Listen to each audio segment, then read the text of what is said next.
We are live here. This is Hannibal from the HannibalTV.com with former NWA World Champion, former WWE superstar, legend in the wrestling business, rugged Ronnie Garvin, but I like him better as the Hands of Stone. How are you doing today, sir?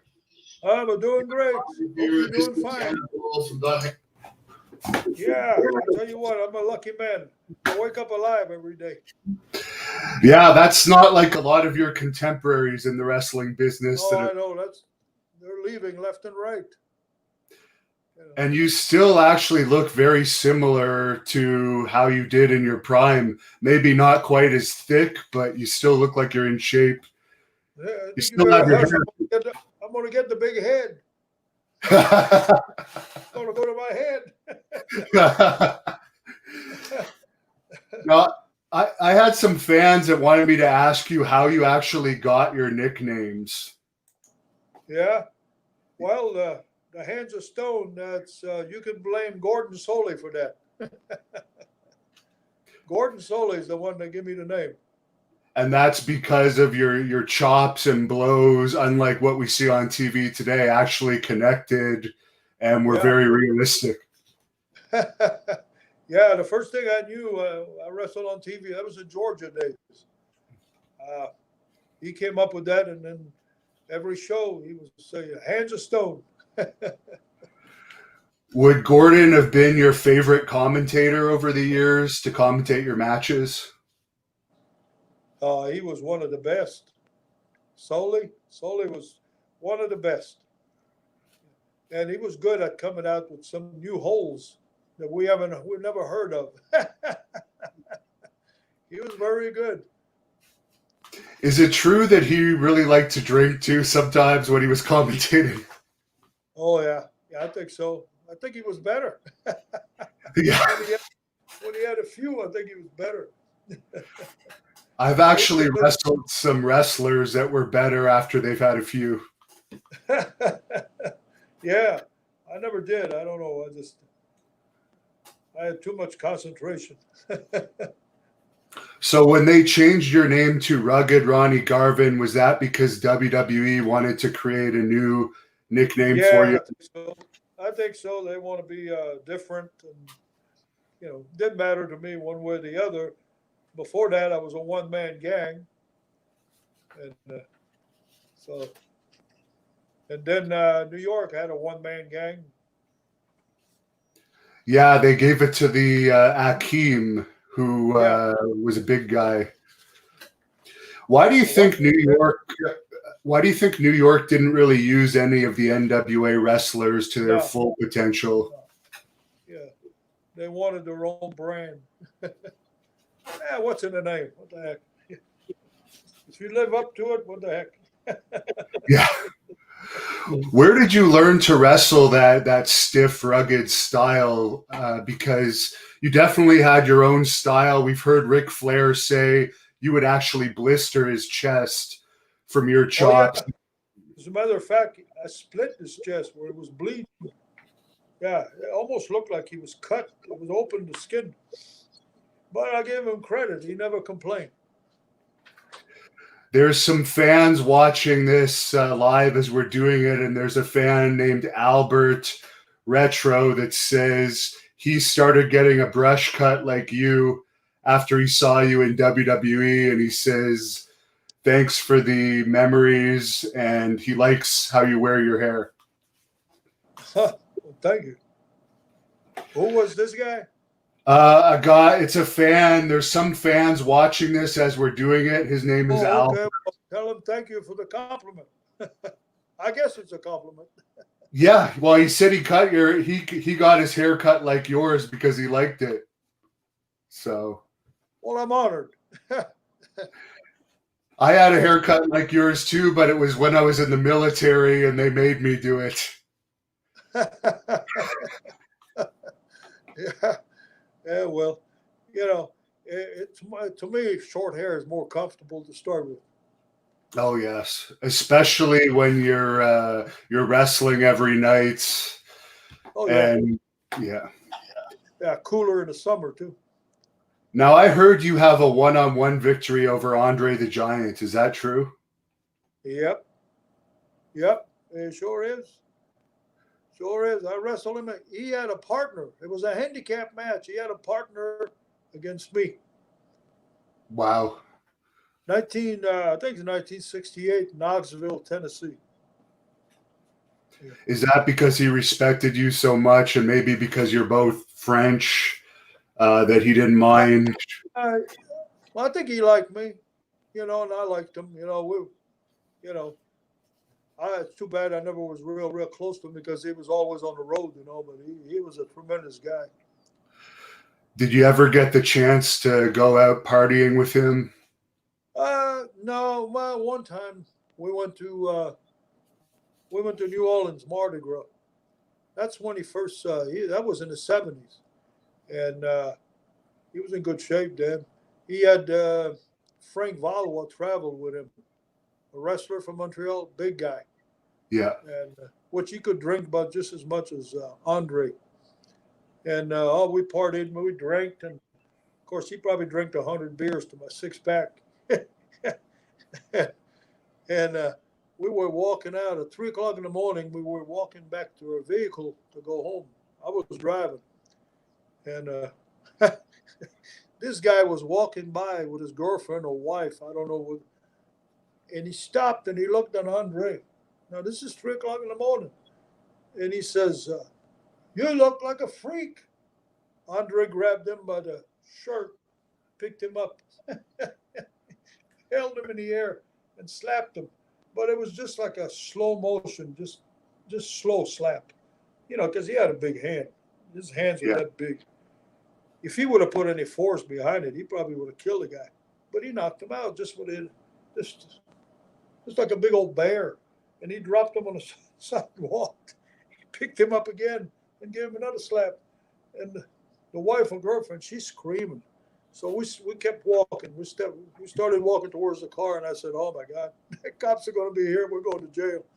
No, we got in the car, and nobody came, drove off, and never heard anything about it. Well, what an idiot to call that guy a freak. He had to be drunk himself. But he was a gentle. He was a gentle guy. Pardon me?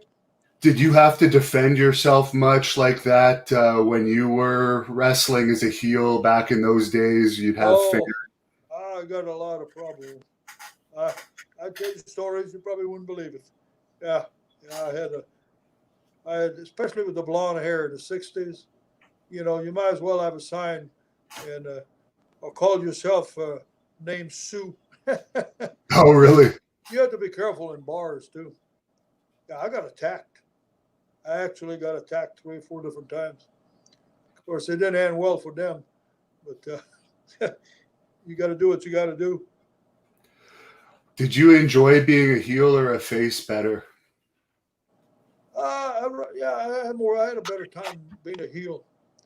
Yeah, I could do that easy. It came easier to me. I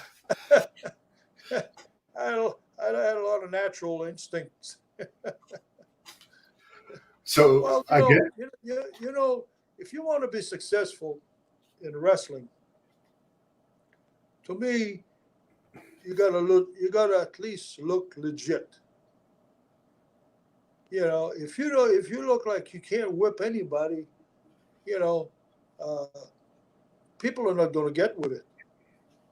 And if you don't do anything convincing, when you get in the ring and you turn your back to your opponent or you waltz around, MMA fighters don't do that. No. They're on their toes, man. They're ready to go. Well, that's what you got to do in wrestling. And that was a big mistake I think some guys made. They didn't look like they were concerned. This is a guy that wants to beat you. If you go to a fight, you got to be on your guards. And everything you do is going to look good. If you miss by 6 inches, if you can't punch, you shouldn't throw punches. If you can't kick, you shouldn't kick anybody. Because if you just wrestle, the wrestling is hard to see through that. plain wrestling holds and stuff like that. But when you start kicking and punching, yeah, you better be good at it. You got to be convincing. And if you That's convince one people thing that's missing fight, today. if you convince people you're in a fight, they're going to get with it. You got to convince them you're in a fight, and it's, you know, and you got to try to beat each other, you know, instead of walking around and turning your back or, you know, a lot of guys jump out of the ring sometimes, and well, it's good, but I think I used to look at it and I always thought it kind of killed the match a little. You got to stay in the fight, even if you're a heel or a babyface, you know, and then, you know, the babyface gets better than you, but you got to still fight. Yeah. Everybody's got their own opinion, you know, and I always said, you know, you got to work hard. If you come out of the ring and you're not sweating, you know, and longer matches, you can tell a better story. You know, you go in the ring in 10 minutes, what are you going to do? Yeah, but there's so many different styles and so many different ways of having success. You know, who knows? Today, I don't know what they're doing. You know. It's a lot of gymnastics type wrestling and wrestlers wrestling in shirts and basketball shorts. I know that you don't watch it. No. Well, a lot of it is like a trampoline act. You know, I've seen some unbelievable things move that they do, and they're right back up on their feet. And I'm going, wow, this guy's got a cape. He's going to start flying. You know, he's going to fly around the ring. You know, they don't sell anything. It's like nothing happened. You know, back flips off the top rope, landing on tables, on the floor. You know, in the old days, they'd carry you out. You did something like that, they'd carry you out. Have you seen Randy Orton wrestle? He does the Garvin stomp now, Cowboy Bob Orton's son. He kind of... Yeah, somebody told me that. Yeah. Well, it's an honor. I take it as a compliment. Have you seen Randy in the ring? I've seen him a long time ago when he started at WWE. I don't watch anymore, but when he started at WWE, I just happened to land on that channel, and I heard Randy Orton, and I said, the only time I ever seen him, he was about 4, 5, 6 months old in the crib. He just been born. I think I was either in Knoxville or Lexington. I can't remember exactly. But yeah, he was a little baby. And then, but I knew his name was Randy. So I said, it's got to be him. Of course, you know, he didn't look like a baby anymore. No. What a good looking guy and big physique and hell of a good worker, good wrestler. Yeah, well, he's one of the better workers today. It's in his genes, you know, the family. You know, I wrestled his grandfather. I wrestled his dad. You know, his dad, man, it was a pleasure to work with somebody like that. You know. I saw a video that was very unusual of you and his dad called Plan B that Bob Roop was also in. Do you remember why you guys did that video? I don't know who released it, but a couple years ago it came out finally. I don't think it was released at the time, but could you tell us the story behind? Well, we split up from Fuller, and it was kind of an insurance. I don't know who thought of it. Maybe all of us, maybe one of us. I don't remember. But it was like an insurance, I guess. You know, we figured, well, if we don't win this fight, well, we'll kill the business. But I don't think it would have done that, you know, because Vince did the same thing. Vince went on TV and told him it wasn't real about New Jersey, so he could get rid of the commission. Everybody said he's going to kill wrestling. Well, you can't kill wrestling. And I guess that was the plan, you know, and we never needed it because everybody went out of business. Eventually, right. You know, Knoxville was dead. We was gone. So, do you have any idea who would have put that out? Like who would have had that video to put out a couple years ago? Because, well, we could have put it on the TV. We had a TV program. Yeah. See, we had television. The station wasn't very good because it didn't go anywhere. It just went around Knoxville. That was another mistake we made. We weren't prepared to promote. We were not. We didn't have the right television. Which it's a big it's a big problem when you don't have a good TV. That it didn't go anywhere. Just Knoxville itself, where Channel 10, the other station, was going all over, even in Kentucky and all over the place. We had the Tri-City area, the Wrestle, you know, Bristol, and all those cities, those towns. And we was ill equipped to promote. You know. Did you ever make up with Ron Fuller? I know that was obviously a bad time for you guys. Yeah. Well, I did he's got a podcast. I did an hour on it or something, and he talked to me in Alabama at the reunion one time, a few minutes. And so, I guess let bygone be bygone, I mean, but there's a fan watching this live. He's French. His name's Jonathan, and he was asking if you could say anything in French for the French fans watching. My French is getting pretty bad. Say what to the French now? They just want to know if you could say something in French because they've never heard you speak French. Oh, well, bonjour les amateurs de lutte du Québec. Je veux vous dire un beau bonsoir, bonjour. Ici, c'est presque la nuit. Moi, je parle français. Ça me prend du temps à me rappeler. Je ne parle pas ce français bien souvent. Puis, j'ai été élevé au Québec. When you are with Ray Rougeau, when you guys hunt together, do you speak French together or English? Well, the funny thing is, my wife tells me, she says, when you talk to Raymond, you talk in French for two minutes, and then the next 3 minutes you're in English, and then you're back in French. So we'll go back and forth. Well, what it is it takes me about a week or two to come back. The longer I go visit in Canada, and after about a week or two, I get better because I got to translate all this back in my head. And but I don't forget completely.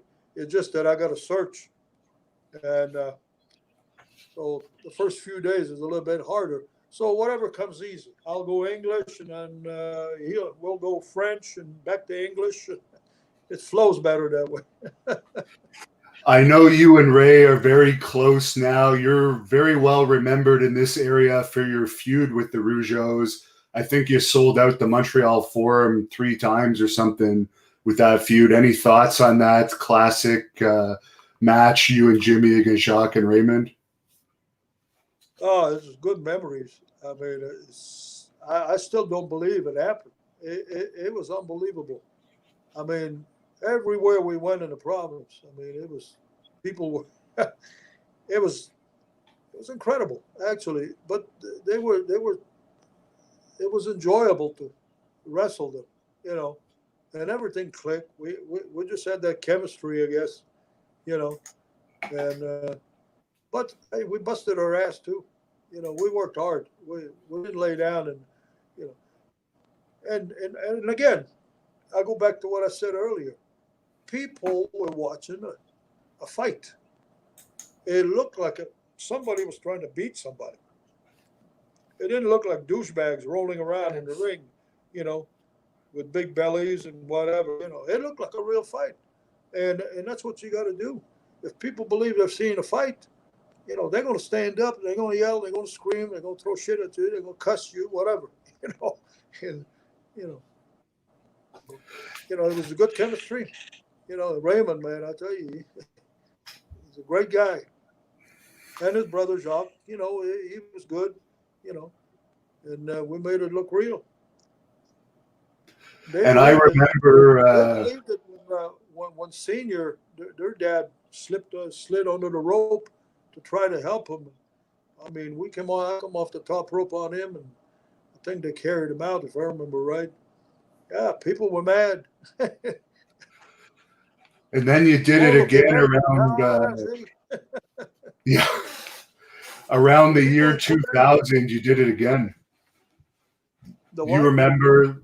You remember around the year 2000, you had another feud with Jacques and Raymond, and you guys still had 3,000 or 4,000 people a couple of times. I was at those shows. Yeah, That was pretty yeah, impressive. yeah. And then there was some kind of record in the Montreal Forum, the house. I mean, there was it was all over the place, everywhere, every town we went. It was, yeah, it was memorable. Now, I don't know how long you've been married, but the fans always like me to ask what the best town for the wrestling groupies was in your experience. I don't know if you've been married 40 years or if you were single at one time in the business, but is there any town that you found had more groupies? Well, I used to call them arena rats. People call them groupies. We nicknamed them in the old days. I go back in the 60s, in the 70s. We, we called them arena rats. The reason is because we wrestled in arenas. We didn't wrestle in coliseums and big facilities. They were usually, arenas. So, but nah, the groupies. When I was single, there was some pretty good towns. That there was a lot of groupies, but that never How was was the a big Montreal deal. territory for that? I don't know. I never wrestled much in Montreal. You know, Okay. a career was in the States, and when I in '85, you know, I don't know. I didn't go anywhere. I was staying with my parents at a campground because I came up to visit. That's how the whole thing started. I wanted to spend time with my mom and dad. They were getting old, and I left home when I was young. And I had called Dino Bravo, and I said I'd like to wrestle one time a week because I'm going to be up here for a couple of 2, 3 months instead of one time a week. I think I was wrestling 6 days a week. So, Did you ever hear but what happened with Dino Bravo, by the way, now that you bring his name up? Did you ever hear the true story of what happened on why? well, I've got a pretty good idea. Got a pretty good idea. Yeah, I heard a lot of stuff, but I got my own. Uh, it was people around him he didn't know. He thought he did. Yeah, but that's the way those things work out. Usually, they do you in as people you least expect. You know, hard to prove too. You know, but everybody has an opinion. But I heard some stories, and pretty sad. To end that way. Because he could have had another run in WWE. He hadn't even been out of WWE for about a year. It I seemed know. like if he wanted to, he Yeah, could have gone to WCW or something, but he went the other way and got into that business. yeah, yeah. Well, he knew a lot of people that were in that kind of business. Sometimes you got to be careful the choice you make. Uh, I liked Dino. He was a good guy. Yeah, I liked him. There's a fan on here asking if you have any memories of your matches against Carlos Colon in Puerto Rico, where I think you beat Oh him 2 yeah, times. yeah, I do. Yeah, Carlos. I knew Carlos from the late '60s, early '70s, and he's quite a worker. Yeah, I had a good time going there. Do I went you over there when they were boycotting because of what had happened to Frank Goodish. What was his name? Bruiser Brody? Bruiser Brody. Bruiser Brody. Well, so they had a hard time getting guys. I went over there after that. Uh, well, they always treated me good over there. It was a You little have bit dangerous to run. You have a fan from Poland that wants to know any favorite matches with Ivan Putski or any Polish wrestlers. I never was around him. For some reason, I never was on the same card. Uh, I've never wrestled him. I don't think I ever met him. Okay. You know, it's funny. I think it's the same thing. I went to Tampa, Florida to sign autographs at a fan fest, and Bruno Sammartino was there. He came over to my table. I, I was honored, man. He said, "You know, we never met.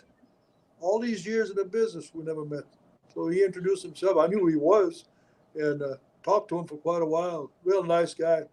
Ivan Putski's the same thing. I never run into him. Did you ever wrestle the California Territory? I went to I wrestled, I think, a week. I was passing through in the 60s. And that was it. You know, I just didn't like the West Coast for some reason. I just didn't like to live in the North either. You know, going up north and the winters. And my career has been mainly in the South. Once I went south, I was spoiled. Do you have any memories of when you turned on Dusty Rhodes? A fan is asking about turning on the fat Dusty Rhodes. Yeah, the fat man. Yeah. Yeah, then, well, yeah, that was, I can't remember the whole thing. I think it was, what's the manager's name? Gary Hart. Gary Hart. It was, yeah. And then he went on. That's when I left. I left right after that. Yeah. I had plans to leave anyway. I'm trying to call out his son Cody to wrestle me, but so far Dusty's son has been chicken. He might see this. What would you do if you were trying to call out Dusty's son and he was ignoring your challenges? Any advice? No, I don't know. I met Cody a few times.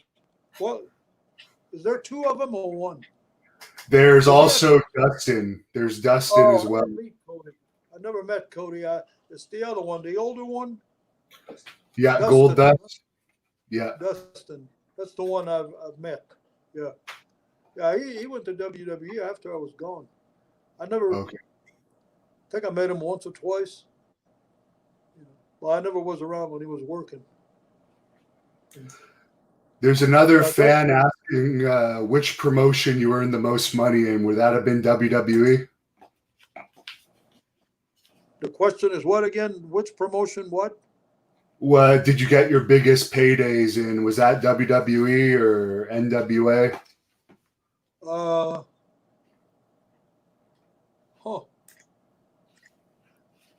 I think NWA. Yeah, when I won the world title. Yeah. Yeah, that was the one. I had pretty good ones in the pay-per-view when I went to WWE. There's some good pays, but yeah, the biggest was NWA. Now, Dusty and Tully Blanchard's manager, Baby Doll, I'm friends with her, and she told me to ask you about the time you were flying with her and there was an electrical power issue flying back from Riley, and you had to land without landing lights, radio, or authorization from the tower. Oh, yeah. Yeah. I think it was, who was with me? That was Mulligan's son. What's his name? Barry Windham. Barry Windham and Kendall. Yeah, Barry Windham. Barry and Kendall were in the plane. And I lost the electrical on the way. And we were going some town in Virginia. We landed on a private field. We called a farmer, and he cut the grass because the grass was too tall. It's incredible stories. I called him, and I told him who I was. And when I told him, I had Barry Windham and Kendall. Oh, my God. He says, I'll go cut the field right now. So by the time we got there, like 2-3 hours later, man, the field was cut, all grass. It was nice. We landed, but I had an electrical problem. So I told him, I says, tonight, when we leave to go home, I'm going to need a jump with jumper cables. And he says, oh, really? I said, yeah. He said, no problem. So we went to Wrestle. And, when we landed there was like 30 people around the barn. He had told the whole neighborhood. And they gave us a ride to the airport because it was about maybe 8 miles away. And, of course, we let them in, give them some tickets. You know, they were real nice country people. We came back and got the plane jumped. The problem, I didn't have no lights. So, and this is out in the country. So I says, you're going to have to take a pickup truck, go chase the deers off the field. And they did. They was about half a dozen deers eating grass and all over. I couldn't take off in the dark. I didn't have any lights. So I said, now what we're going to do, I said, you go to the end of the runway when I'm ready after we chase the deers, and I want you to turn your pickup truck away from me where I can see the 2 red lights of your tail. That way I can line up and go straight ahead. And I want you at the very end, so when I take off, I'll be over you. And that's what we did. That's how we took off. And Barry and Kendall couldn't believe it. They said, man, how you going to do that? I said, I'll show you. And so we lined up and we took off. And I couldn't retract the gear either because the gear is electric. So we flew home with the gear down, no lights, no radio. So we got to coming into Charlotte. I couldn't have done that if the weather would have been bad. It was very clear skies, stars were out.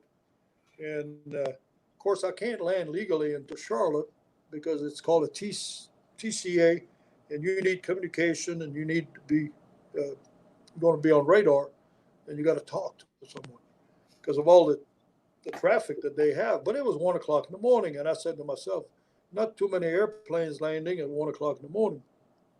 So Barry says, what are you going to do? I said, what? We're going to land in Charlotte. Oh, really? I said, yeah, we're going to land in Charlotte. That's where our car is. So I was coming from the east. So the airport is to the west of Charlotte. And I figured if I stay low, they won't pick me up on radar because the building in North Carolina, in Charlotte, the tall building, are blocking the signal. And I said, I'm going to fly low over the town and then start down.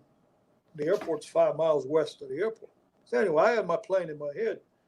So we're so low as we're flying over downtown Charlotte. And Barry says to Kendall, Kendall, look at downtown Charlotte. You'll never see it like this again. We were like 100 feet over the tall buildings. Anyway, and we landed in Charlotte, and I said, let's get out of here. Let's get out of here. We got out of the plane, and we went inside, and nobody came. They never knew I landed. Everything turned out to be okay. Yeah, I pulled it off. There's a fan on here asking if you have any memories of wrestling in Philadelphia. I know that's a bit of a garbage dump town, but do you have any fond memories of wrestling there? In Philadelphia? Yeah. No, not really. I remember Baltimore, Cleveland, some places I can't even place the building, you know. But yeah, they were all good towns, really. I mean, as long as you got paid, you didn't care. Oh, that's it. That was the bottom line with me. It was a job, you know. That was work. The first interview that I did with you, Steve Austin, I don't know if you know Steve Austin, but he's a big star in wrestling. He contacted me and told me he watched the interview and he really liked it. Have you seen him wrestle at all or had any contact with him over the years? Because he's a big fan of yours. Steve Austin, the wrestler? Yeah, he's a big fan of yours. Really? Big NWA fan. Well, tell him a big hello from me. I met him one time. And I can't remember. I was with Raymond Rougeau, and he introduced me to Steve. And Steve was having a chain match, and he asked me a few things. He said, "What can I do with a chain match?" I remember that. I was impressed. Him asking me. I said, "Well, that was an honor." No, he had a good style too. I like his work. That was really something. I guess that would have been when he was in WCW or something. When you met him, probably. No, he was at WWE. Oh, okay. That was at WWE. I didn't know him before that. I had never heard of him. But that was a WWE because I was up there for something, and I wasn't working there. That was after I had left. I was up there with Raymond Rougeau for something, and it was in a town. They were doing TV. That's what it was. And Raymond was doing the translation. You know, the voiceover Yeah, or whatever. I Or think he still does that. Yeah, that's how I got to be there, and that's how I met Steve. Yeah. Do you still keep in contact with Pat Patterson at all? No, no, no. I heard he's not doing too well. You know, I know he lives in Montreal. I think that's what I somebody heard told he me. has some dementia issues or something.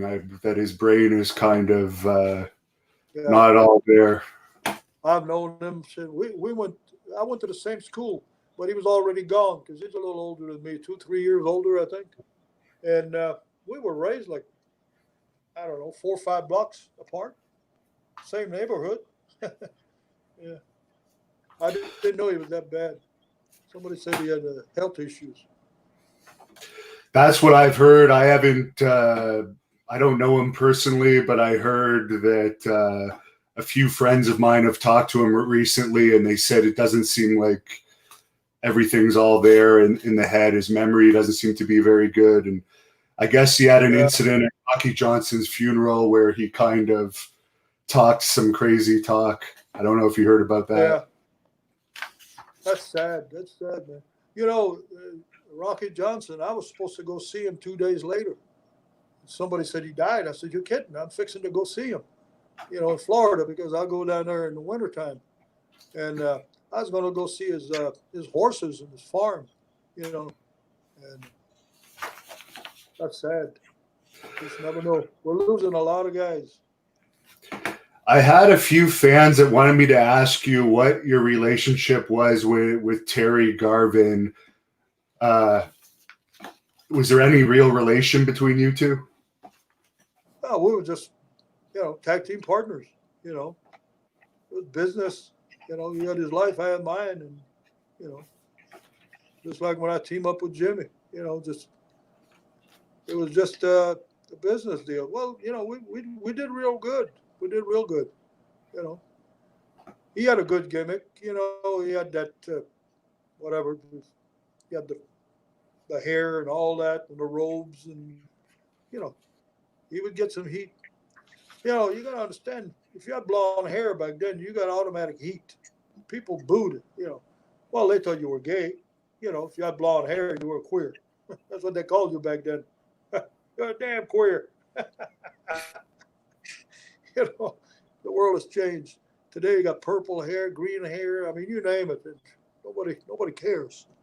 But if you had blonde hair, that was one of the reasons to have blonde hair. You got automatic heat. They hated you. They didn't even know you. They hated you. with with all those accusations that came out about Garvin in later years, Terry Garvin, do you think that was all blown out of proportion, or do you think there was Well, anything to I don't know. He was gay, and he was wide open with it. I mean, it was not a secret. He let everybody know. He wasn't bashful. You know, he that? had his own life. He had his own life, and you know, I had my wife, I had my kids, and you know, I had a different life. So To- Tony I never Atlas didn't. care what I never did care what people did in their personal life anyway. Yeah, You know. there's a lot of strange stuff in wrestlers' personal lives too that you really don't want to know about. In my Oh, yeah, I can experience, imagine. I can imagine. Tony Atlas was telling me a story about you. Tony Atlas said you used to like to rib people on the road. You would actually drive right up to their bumper, going like 100 Oh, miles an hour on the highways and oh, actually push them. Is that true? oh, yeah, yeah. It's true and plus. I mean, I did stuff that should be dead. I mean, oh yeah, Tim Woods one time, the Skyway Bridge in Florida. It was about 11 o'clock at night. I come up on the Skyway Bridge and I realized that the car in front of me is Tim Woods. So I turned my lights off and I eased up on his bumper. He never knew it. I start pushing it. I got him to 90 miles an hour across that bridge. I could only see the head in the rear view. Just he talked about that till the day he died. Yeah, had some good laughs. Yeah, he looked at his speedometer. He's doing 90 miles an hour. So he just steered a car. Did you ever travel with Bobby Heenan at all on the road? No. He was a good guy. The manager, Bobby Eden? Yes. Yeah. I Bobby think I did a couple of trips. Oh, I laughed the whole time. He was a good guy. I liked him. Yeah. Then I saw him in a fan fest somewhere when he had his operation. He had cancer of the throat. Yeah, I almost didn't recognize him. He even gave me his book. That's a great book. Funny book. Yeah. But he was a funny guy. Made you laugh all the time. Where did you get the idea of sitting on an opponent's chest after your victory, a fan is asking? Well, I started getting tired. They were hard to beat, so I figured I'd rest it after I beat them. No, I don't know. It just popped up in my head. Yeah. Take a break, kiss you, blow on your hand. Yeah, different. I don't like routine. I like to do. I used to think different things when I travel in the car, You got to be creative too sometimes, Would you say Mad Dog Vachon was the toughest Quebec wrestler to ever wrestle, or who would you give that distinction to? He did wrestle. He eats you alive. No, yeah, probably one of the toughest. Yeah, he was. Don't piss him off. All I could say. Did you ever see him in action? He had the ability to wrestle too. He all around. He's a pretty tough guy. He was an Olympian, I believe. Yeah, at one point. He went to the Olympics. I never heard of him losing a bar fight. I don't know if you ever saw him in a bar fight, but supposedly I saw him in one in Chicoutimi. Yeah. He hit somebody at the matches. Well, they attacked him and he whacked somebody. And it turned out that the guy that got whacked, his brother was a tough guy in the town. He was a bully. So the Vachons and a bunch of wrestlers were at this bar in Chicoutimi, Quebec. And this guy, he don't know what Maurice Vachon looks like. Well, Maurice was with Paul. Paul is big, They're both sitting at the bar. This guy walks in the bar. He wants to kick Maurice Vachon, but he don't know Maurice. So he asked. I don't know if they told him. So they told him they were sitting at the bar. So he walks over. He looks at Paul. He looks at Maurice. Looks at Paul again. He decides, it's got to be Maurice. He's going to jump on. He should have jumped on Paul. But he starts to fight with Maurice. Oh, my God. Maurice Paul driving him in the ground. On the hard floor. And in the meantime, he hit his head, split his head on the column. But that didn't stop him. He beat the oh, jeez. That poor guy, man. I tell you what, they carried him out of there. But he should have picked on Paul. He would have had a better chance. You mentioned Chicoutimi. Do you find it sad at all that there's no wrestling in Chicoutimi now? And there's so many towns like Chicoutimi and other Quebec towns that don't even get wrestling. Right? Yeah. Really? And it used to be a big town for wrestling. But now it's it seems. Chicoutimi and Quebec were great towns. Yeah, they had some good crowds in Chicoutimi. Why? There's nobody promoting or nothing? No. Wow. Seems like wrestling, other than in Montreal, is dead pretty much. There's some in Quebec City, but nothing really great. Nobody wants to start a promotion, or no interest, man. Yeah. Unfortunately. Yeah. Oh, it used to be great. Yeah. Were you friends with Rick Martel at all? Speaking of Quebec City. I know Rick, but no, we never hung around together. You know. Well, I left Montreal a long time ago. You know,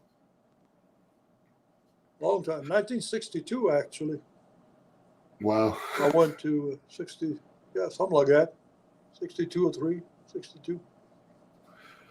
How did you like working with Jim Cornette in the NWA? There's a bunch of fans that wanted me to ask you about him. Yeah, he was good. He did a good job. He had a lot of heat. You know, his mouth. He can get some heat with his mouth. Yeah, he still can. He can piss a lot of people off. Yeah, he's a talented guy. You know, we worked with him when he was managing. What's their name? Bobby Eaton and Midnight Dennis Express. Conner. Yeah, we had good matches. Speaking of heat, do you have any tips as a heel to give to any heels that might be watching this out there? Do you have any tips for a heel wrestler? Well, the tips, just bust your ass, man, and you know, there's nothing like if a guy fights back, the heel, and he lets the babyface take over eventually, but fight back. That's how people get off their seat and stand up and everything when they're watching a fight. You know, if you're not watching a fight, it's boring. You know, and there's some guys that never try to pin a guy during a whole match, a whole entire 30-minute match. Never try to pin the guy until the end, on the finish. You know, Yeah. well, the object of wrestling is a pin or submission. You know, that's the object. And you want to get a reaction from the people, you got to make them believe, well, I'm trying to beat this son of a bitch, or I'm trying to break his leg and make him give up, or something like that. You know, it's, I don't know. You got to make it look as logical as possible. I see. And if people really believe that, I've had people say, "Was you guys shooting?" Yeah, they were convinced we were shooting. You know, we're pissing each other. Well, look, even Cornette, I used to scare him. That's what he says. He says, I look like a crazy maniac. He said, you look at his eyes, he look crazy. I heard him say that. You know, well, when you're mad, you should look mad. You know, I don't know. Everybody's got their own way of success, I guess. You know, I was not a 6'6" guy. And Maurice Vachon was not a big guy either. You know, but he was convincing. You know, he was very convincing. Do you have any favorite match that you've had over the years? Any particular match that stands out to you as one of your personal favorites? I've had great matches with Bob Orton, Jr., uh, Ted DiBiase, Mr. Perfect, Greg Valentine. Oh, I mean, there's so many of them. There's a lot of them. You know, a lot of good, and I'm sure I'm forgetting some. You know, but yeah, it was fun. Uh, Tully Blanchard. You know, Flair was good. You know. Did you ever hang out with Flair outside the ring? I know you were on opposite sides a lot of the times. No, I've never really, no, never done anything with him. We didn't, small talk maybe in the dressing room, passing, you know. But we was always opposite dressing room. We never traveled together. Well, I didn't live the lifestyle that he did either. So No. I probably would have You met him. probably have a lot more money than him too, because I think he wasted all of his money over the years on 5 wives and frivolous spending. Well, you know, the money he made, he should be pretty well off. Yeah. I wish I would have made the money he made. Yeah. But I'm doing fine too. Sometimes it's not what you make, it's what you keep. Have you seen Flair's daughter wrestle, Charlotte Flair? She's pretty good. Is she? Yeah. No, I've never seen her. I don't watch it anymore, but I heard she was wrestling. I don't think I ever met her. But, well, it's probably in her genes. you know, probably in her genes, probably do well. Tully's daughter wrestles too. I don't know if you've seen Tully Blanchard's daughter, but there's a company that actually made her the men's champion of the company, and then she defeated all the men in this company, Impact Wrestling, then quit. So she's the undefeated men's champion. Well, I guess the guy she worked with were too stiff. No. I think I would have been pretty damn stiff. Yeah. You're gonna beat me, you're gonna earn it. Exactly. What do you think about wrestlers now? Pretty much overall, they're just admitting it's a show. Even in the build up to matches, they don't talk like they hate each other anymore. They build it up by saying, "Oh, we're going to tell a great story. The fans are going to love this match. We're going to work well together." Well, what I've seen. The reason I quit watching is it's not believable. You know, I don't want my intelligence insulted. You know, if you do something believable, you know, it's like a movie. If I watch a movie and I can't get into the movie because the acting is so lousy or the plot or whatever, I go on. You know, I used to love to watch Jack Briscoe and Dory Funk wrestle. That was the most amazing thing I've seen. In the days of Buddy Rogers with Pat O'Connor, never threw a punch, wrestled and did all kinds, and people standing for 30, 40 minutes, and no punches, no kicks, no nothing like that. They were watching a wrestling contest. Two guys trying to beat each other, you know, and you know, I respect that. If you can do that, but they can't, and it's not their fault because they never had anybody teach them that. They get trained and then they send them in the ring to do high spots, to do spots. They call them spots. We went in the ring and we played by ear. Yeah. I wrestled Ric Flair for an hour and we played by ear. Well, just whatever came. We have no plot. I mean,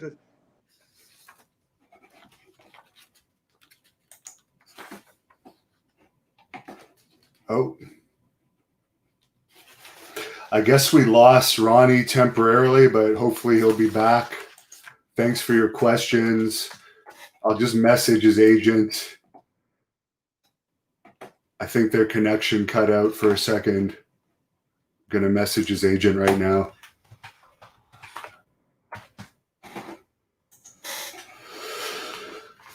But I appreciate all your questions. Ronnie's a great guy. He's one of my favorites. Isban's asking about Haku. I'll ask him about Haku when he comes back on. I'm just going to try and get him back on here. That's one of the issues with live, but we are testing this. Monday night at 11 p.m. Eastern, I'm actually going to be interviewing Conan live. 11 p.m. Eastern. Goldilocks from TNA next Thursday. So we'll see if we can get him back. I'll try and message him right now. I think they're in a hotel or something. Ronnie's actually in Albany, New York for an autograph convention at the moment. That's why his agent's hooking me up. It's this same agent, by the way, that's going to get me that interview with Virgil. So I'm looking forward to that. Hopefully they'll come back on so we can finish this.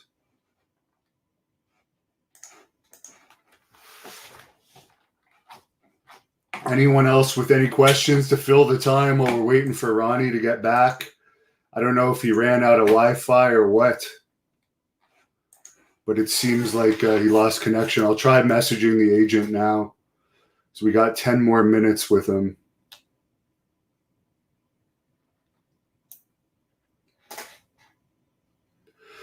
But other than that, I think this live stream has been pretty good. I actually like it. I like that you can pop up the questions like this one.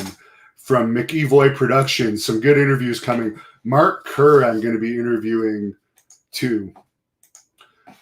Colonel Quail loves my dog. My dog is downstairs on the couch sleeping right now. Hybrid Ice 78. This is beware Goldilocks response to negative comments. She told me she's going to do that interview with me in a bikini top. So that's something to look forward to with that, doing that in the bikini top with Goldilocks. I'm going to end this because I don't know what's going on with him. Super Clash TV, has Cody got an MMA background? No. I think someone must have heard, Piper must have heard someone talking about her. I can hear her downstairs. Has Cody got an MMA background? He was a high school wrestler, but he wasn't a national champion in Olympic trials silver medalist like me. He doesn't have the striking that I have. By the way, thank you, everyone that has made videos on Cody Rhodes and tweeted them to me or messaged them at greatnorthwrestling@gmail.com about my challenge against Cody, because I'm going to actually make a compilation video for the Hannibal TV of all the fans who have challenged, who have commented on my challenge to Cody Rhodes. We're going to work our asses off to make that match happen. Billy Graham wants to be in my corner. Has anyone else noticed that Arn Anderson has put on a lot of weight recently? Someone mentioned, well, Cody would have Arn in his corner if you have Billy in your corner. And I'm like, I didn't even recognize Arn because he's gained so much weight. But anyways, it's funny. I'm going to cut this off. I'll try and get Ronnie back to see if I can wrap up the interview. Thanks again for all of your questions.